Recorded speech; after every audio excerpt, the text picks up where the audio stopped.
What's up, everybody? Nick Powles, publisher of 1851franchise.com, here with another episode of Meet the Zor. If you like these videos, click subscribe and you can meet more franchisors as you go on your journey to find the right brand for you. We're talking Hot Palate America coming up next.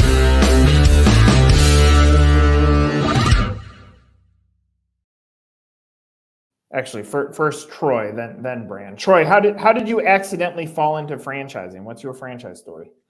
I had a management company that I owned, and we did turnaround business in fine hotels, resorts, private clubs, golf clubs.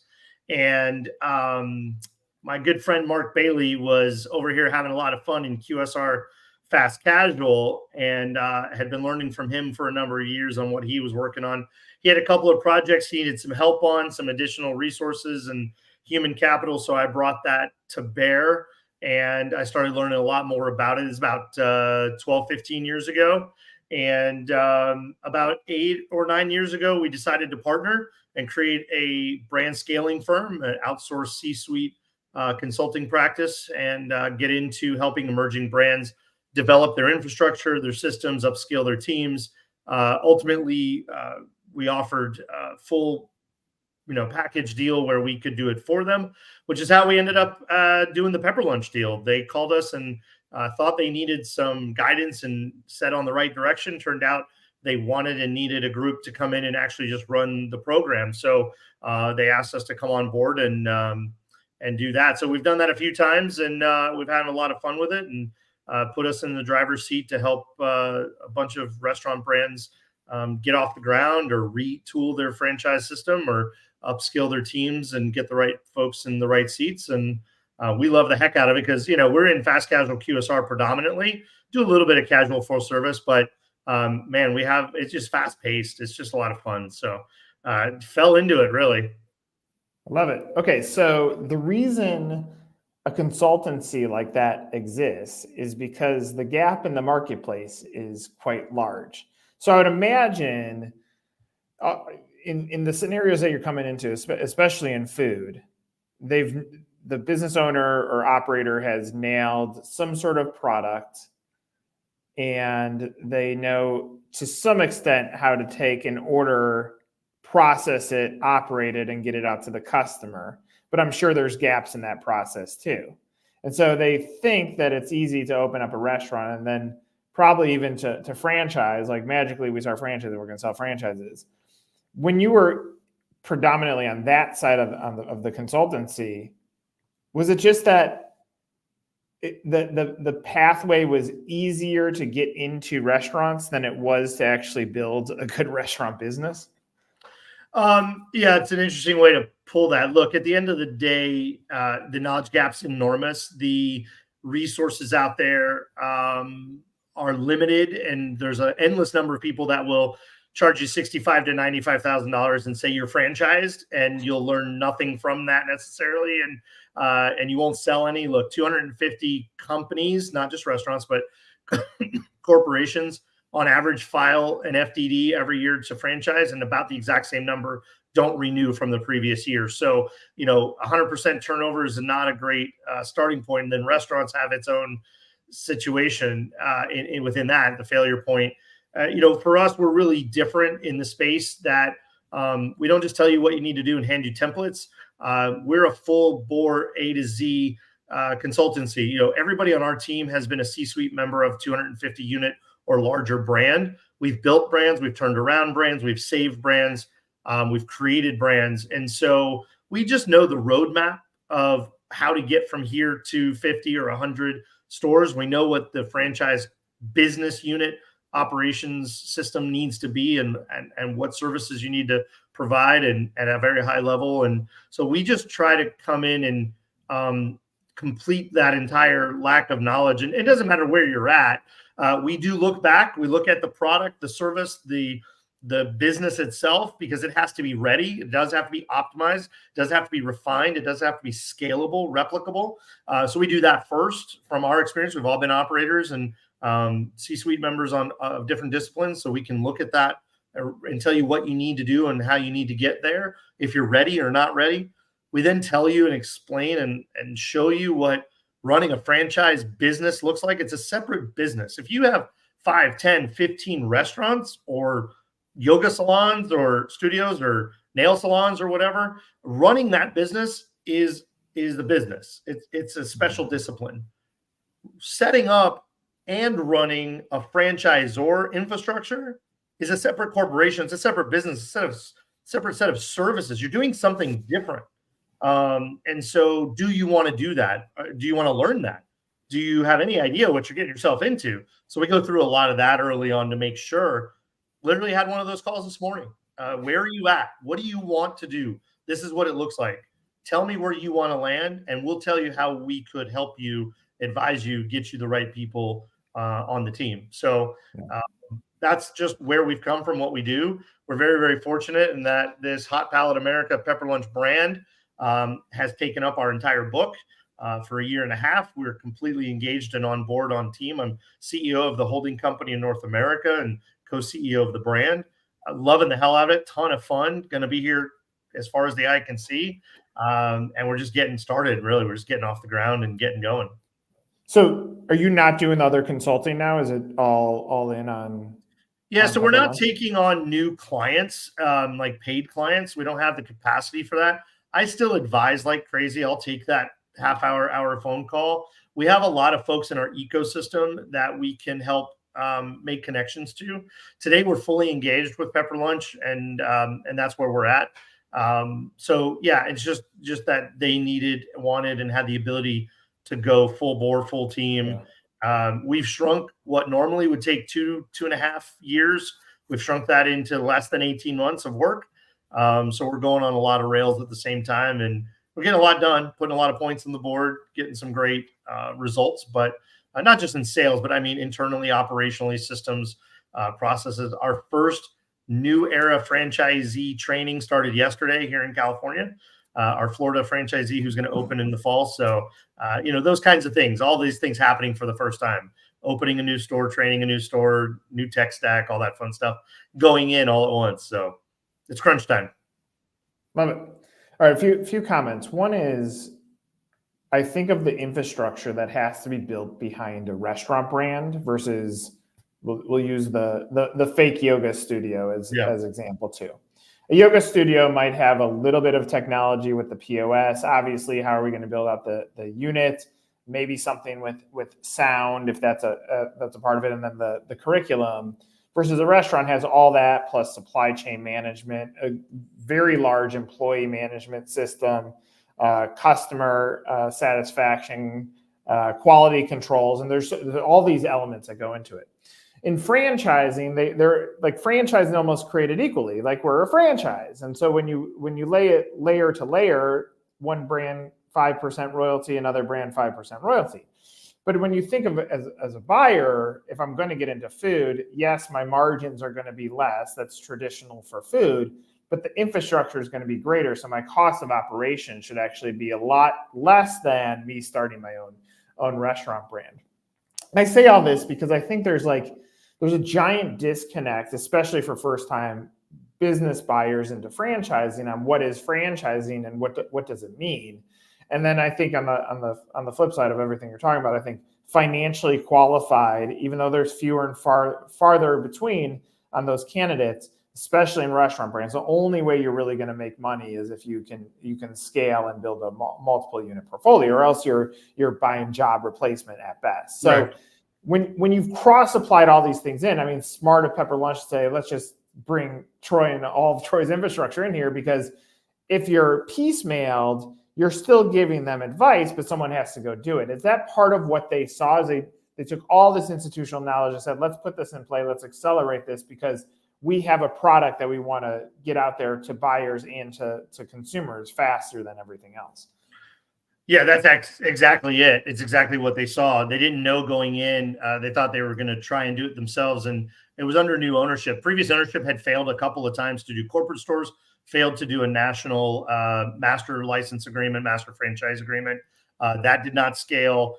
They just didn't know, as a Japanese company, an Asia-centric brand, they didn't know all of the things necessary and all the differences. Franchising in the U.S. is very, very different from most of the world. Closest is Australia. in the systems and processes. But the U.S. requires a lot of things like franchise sales marketing. They don't do any marketing in Asia, basically. A marketing fund and actually doing marketing on behalf of.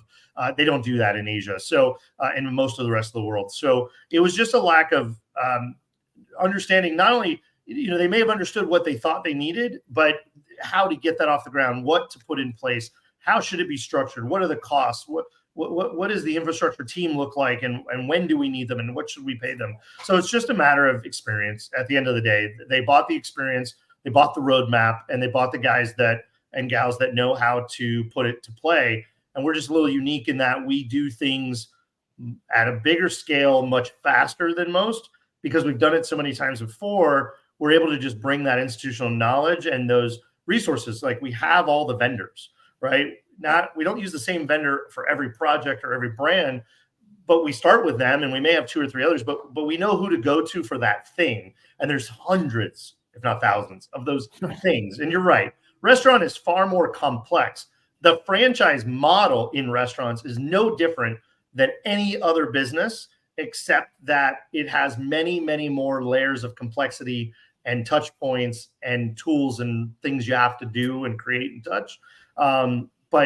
But that's why I love restaurants. Because, by the way, we've done yoga studios, we've done eyebrow salons, we've done boxing studios and gym brands. Because if you can do restaurants, you can do anything, in my opinion. You don't actually have to know the business so deeply. That's what the founder is for. That's what the founding group and operating team is for. They can tell you what the mechanics of that business are. But franchising is franchising is franchise. It's just a matter of what complexity and what the franchisee needs in that business. If it's a window washing business or a pressure washing business or something like that, the franchisee might need a lot less from the franchisor than they might in other businesses like restaurants. I mean, what connects with me on that statement is if we break down McDonald's in the fundamental sense in the early stages, owner operator, and it's how do I get fries, burgers, and shakes out to the customer. And so there's a consistent experience no matter what. Ultimately, franchising is franchising. I think franchising of franchising is the best practice. I do think, and it's the sad spot of franchise. I see it far too often. There are too many consultants that say, yes, we can franchise your business without looking at the viability. I have a former client now where we went in there and we evaluated their business from viability on the franchise side and a viability on the consumer side. I said, you have 2 options. You can either invest about $1 million into this thing and reset it, or you're going to close down the doors. And he goes, what do you mean close down the doors? I said, you don't have a business that is good, nor a business that is franchisable. Yeah. He said, you're the first consultant to tell me. Yeah, he said, you're the first consultant to ever tell me not to do this. Everybody else is willing to take my money. That's the sad thing about it. And obviously you have a governor up when you're looking at the brands, because you're looking at, can we scale this beyond 100 units? Yeah, 100%. There has to be a there, and it has to get refined, retooled, touched. I mean, as much as Pepper Lunch is a great example, it's a fun example. When we got involved, they had 389 restaurants. We have 516 a year and a half later. They had figured it out in Asia. The master franchisor model. They own 126 corporate stores in 3 countries. Boy, I would never, ever purport to tell them what they need to do to be successful in Asia. They can open stores in weeks, literally weeks, have a store up and running and doing huge numbers. They don't have ramp up periods because the brand is so well established. They have a lot of advantages. But to come to the US, I didn't want, and we would never want to Americanize or whitewash the brand. We thought there's a lot about it that's in play that works. But man, there's just a lot more complexities. There's a lot more consumer demand. There's a lot more education. We don't have the benefit of 30 years of consumer touch point to lean on here. We can lean on it from a sales to a franchisee who understands the value of that. But we're starting from ground zero, and we had 5 stores in the U.S., 7 in North America total, open for up to 7 years. But those are micro market, awareness opportunities. I want to go to a new state. They've never heard of Pepper Lunch. I mean, even in California, we can go 10 miles down the road, they've never heard of pepper lunch. So, you really have to look at what you got and say, does that work here? Does that? And by the way, I'll say this, we look at it for the future. I'm not worried about, does it work today? If it doesn't work today, can we make it work? Maybe, right? Like you said, can we retool it? Can we build a new prototype? Can we recreate the system? Some founders are willing to do that. In this case, I don't know what his answer was, but some people are like, okay, I understand. I want a successful business. I'm willing to adjust or remodel this system. But for us, we didn't want to do that for Pepper Lunch as an example, but it needed some real American business practice systems, operational systems, technology systems, things that don't exist in Asia because of the model we were going to build here. We had more complexity and more decisions. And so we had to build from ground up, which, I think you need to do a little bit in most businesses that want to franchise. Some of that has to be done. It's to varying degrees, though, depending on where they're starting from. I would assume the up to $3 million gross sales is for the international locations. Has that hit domestic yet? Irvine, California is doing just under pennies under 3 million. So we just round up.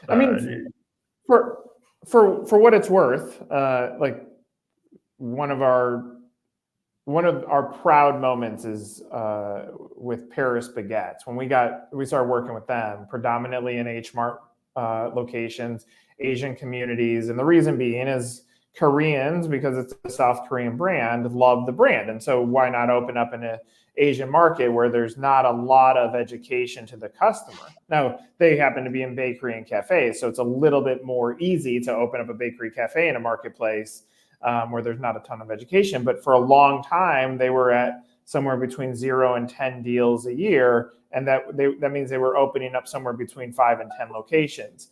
And so when we got in there, it was like, okay, we got to train the white American cowboy on why this brand is special. And what's interesting, the closer that we've gotten to that stage where it's just a generalist American versus predominantly Asian, the unit level economics have skyrocketed. I would imagine that's going to be a similar blueprint here, is you just have to get the generalist consumer to buy into the brand. And the more you move into mainstream America, like obviously the sales volumes are going to go up.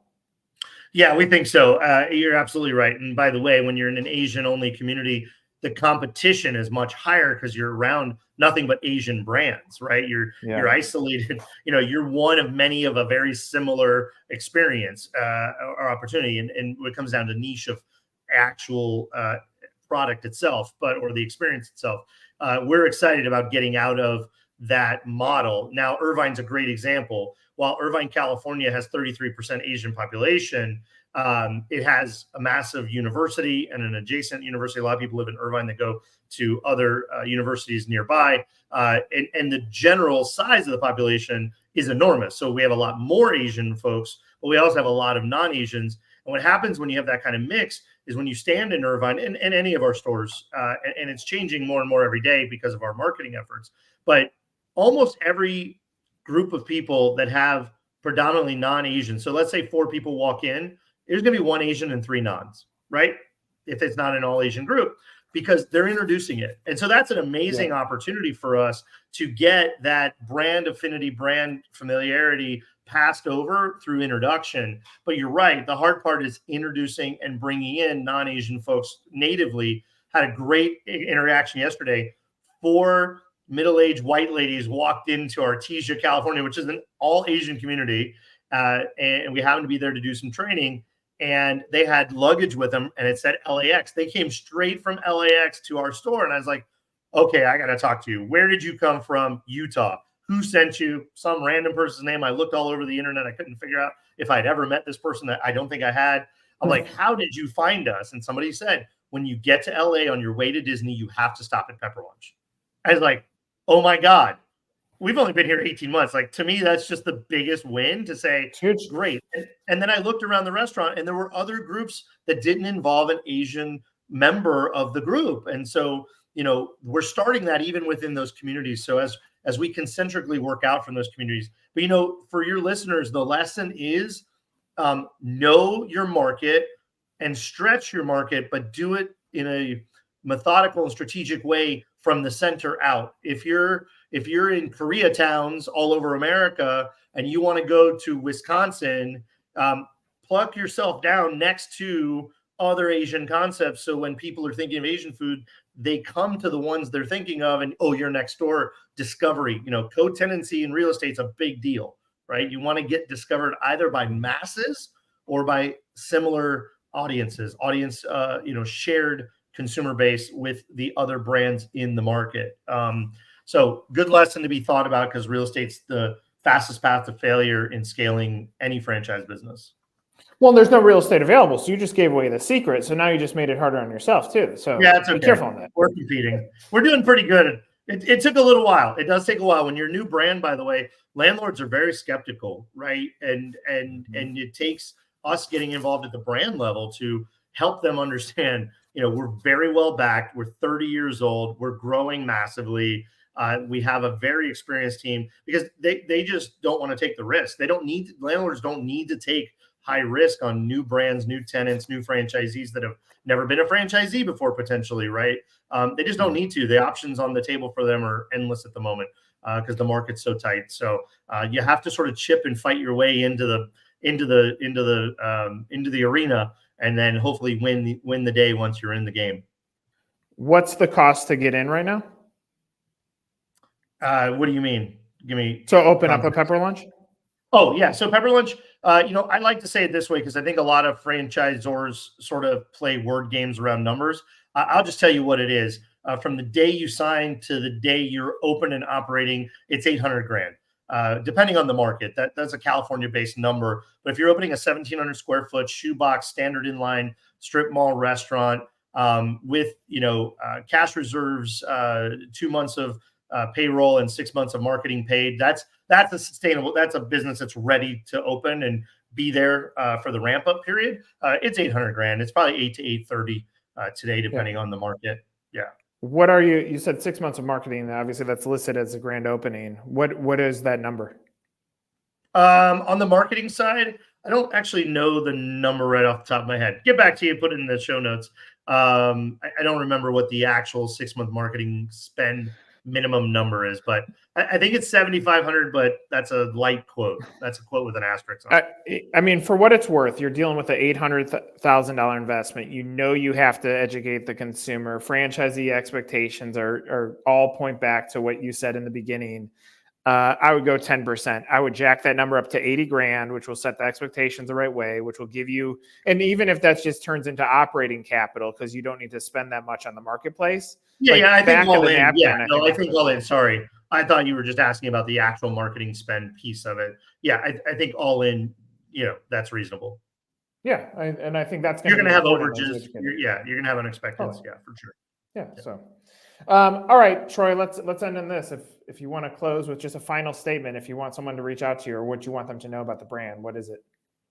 Yeah, so the biggest thing about Pepper Lunch is, if you're looking at restaurants and you understand the complexity and the failure points, or the points that will stress your business, Pepper Lunch has a handful of differentiating value propositions, not the least of which is that we have zero prep labor, low total labor model. We run the store with between 4 and 6 humans on a shift, and we have no skilled labor costs. So total labor cost is much, much less, which gives you some breathing room. But we've negotiated national duplicated supply chain that has lowered the food costs across the chain. And there's just a lot of, the benefits of a Pepper Lunch are the unit economics. You're going to have great volume, higher EBITDA, because your cost basis is lower, because it's a simplified operation. It's a phenomenal, and it's why we're involved. It's why we got involved. We saw these from a distance, and we saw them a little closer, and now we're in it. And when I ask multi-unit franchisees what matters to them before we start the discovery process, they usually list those 5 or 6 things they care about most, and we hit it out of the park on the most important things when it comes to a restaurant. So if I'm sitting here going to be a franchisee of a multi-unit brand, I'm looking for more assurances to success and less roadblocks and complexities. Pepper Lunch has it in spades, so that's the exciting part of it. Pepperlunchrestaurants.com, pretty simple. You can find us there. Click on the franchise button, enter the portal, and learn all about it without a salesperson even bothering you initially. Well, you can just figure it all out and see what you think. I mean, my statement is this. I mean, you could say you're working at Joe's Diner. Ultimately, like you've built a career out of studying business opportunity, and for you to invest your time and money and energy into a single brand, there's got to be a reason. And so if I'm a buyer, I want to go figure out what that reason is if I'm looking at Appreciate restaurant that. franchising. So, Troy, thanks for doing this. Really appreciate it. For Troy, I'm Nick. This is another episode of Meet the Zor.